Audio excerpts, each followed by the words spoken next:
The first time I heard the doors clang was at Hamilton Wentworth Detention Center in 1988, and I think that was my first understanding of what prison would be like and walking into a prison. I felt at home. I felt this is where I belonged. I actually felt free. It's kind of an odd thing, walking into a prison and all the doors clanging, but when I walked into prison, I felt like I was free on the inside. Therefore, I was free wherever I was, and this is the place where I belonged from that moment on. My name is Rosemary Redshaw, and I'm chaplain at Grand Valley Institution for Women in Kitchener. I've been a prison chaplain for about 24 years. At Grand Valley, my duties are broad in the sense that you are dealing with both the staff and the inmates. So for many staff, I've had the privilege of, marrying them, and also had the privilege and honor of doing funerals as well. I do a spiritual intake of every single woman who comes into the institution to ensure that her religious needs, whatever they might be, are taken care of, and ensure that she has what her needs are, whether it's a prayer mat or beads or whatever it happens to be for her faith or incense. And then I would also provide one-on-one counseling when it comes to grief and loss. I do that on a one-to-one, and then crisis counseling. We have about 250 volunteers, so last year we offered about 16 different programs in the course of a year, and I coordinate that. I see myself a large part in coordinating that. Tonight the women will be participating in a program called Dream to Destiny, which is the story of Joseph, and I think it's a particularly interesting story since Joseph spent, some people say 19 to 21 years in prison, and yet was able to see God work in that situation. I think that's what's happened in a lot of women's lives. There's been a lot of evil done to them, as well as the evil that they've done to bring themselves here, but a lot of evil done to them. And God has the ability to make a dream out of that, to make something good out of that. The vision I had for myself in my own life was so different from what God's vision was.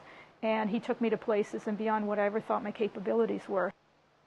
I was standing in my dormitory room, and I was arguing with God, because at that point I knew He was calling me to ministry. I didn't want to do that. I was arguing with Him, and I said out loud, "If you want me to preach, I'll preach." And I said it just like that. And His voice very clearly and audibly said, "That's just what I want you to do." And I haven't heard God speak audibly to me, only twice in my whole life, but that was one of them. And it had to be audible and it had to be clear, because I would very easily have dropped that plan of God along the way. Inmates have so much wisdom. They teach me about life and living. They've taught me what faith really is. I can talk about faith. I can preach about faith. I have not lived through what they have lived through, and yet still have a faith in God and still have hope. That is profound.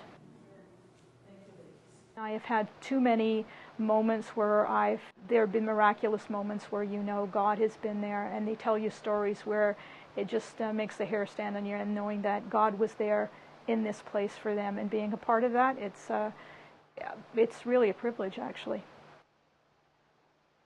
One of the miracles happened one night when it was close to count time, and a woman came into the office. So it was at that time, about maybe 20 to 10. And she came in crying. She was Spanish. She spoke very little English. She came in with somebody else and to help translate. And she said, she was crying, saying, "Help me understand my dream. Help me understand my dream." And I'm thinking, it's 20 to 10. It's almost count, and I'm not a dream interpreter, so I don't know how I'm going to help you. But she began to tell me that when she was 12 and in South America, she had a dream one night that she was in a round room.